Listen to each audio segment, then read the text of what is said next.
সত্তরে পা রাখলেন সুপ্রিয়া কন্যা। বর্তমানে কি করেন সুপ্রিয়া দেবীর একমাত্র মেয়ে সোমা?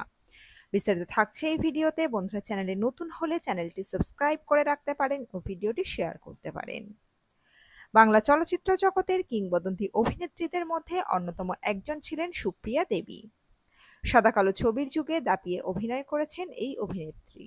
তবে অভিনেত্রীর কর্মজীবন থেকে ব্যক্তিগত জীবন নিয়ে চর্চায় বেশি থাকত দর্শক মহল। একটা সময় উত্তম কুমারের সাথে সুপ্রিয়া দেবীর সংসার ছিল, সে কাহিনী কারো অজানা নয়। তবে সুপ্রিয়া দেবীর সঙ্গে যখন উত্তম কুমারের সম্পর্ক তৈরি হয়নি, তখন সুপ্রিয়া দেবীর একমাত্র কন্যা সোমার বয়স ছিল 7 কি 8 বছর।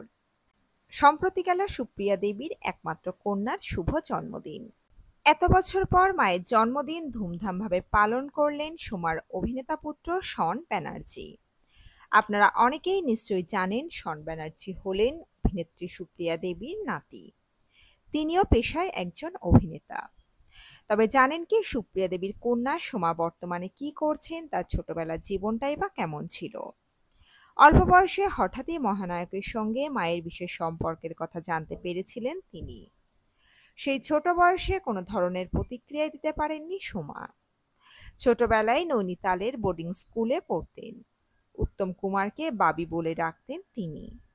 মাত্র ১৯ বছর বয়সে বিয়ে হয় সোমার। অল্প বয়সেই জন্ম নিয়েছিল তার পুত্র শন। সেই শন এখন জনপ্রিয় অভিনেতা। মা সোমার জন্মদিনে উপস্থিত ছিল গোটা পরিবার। জন্মদিন উপলক্ষে আনা হয়েছিল চকোলেট কেক, কেকের উপর লেখা ছিল শুভ জন্মদিন মা। সুপ্রিয়া দেবীর কন্যা দেখতে দেখতে ৭০ বছরে পা দিয়ে ফেললেন।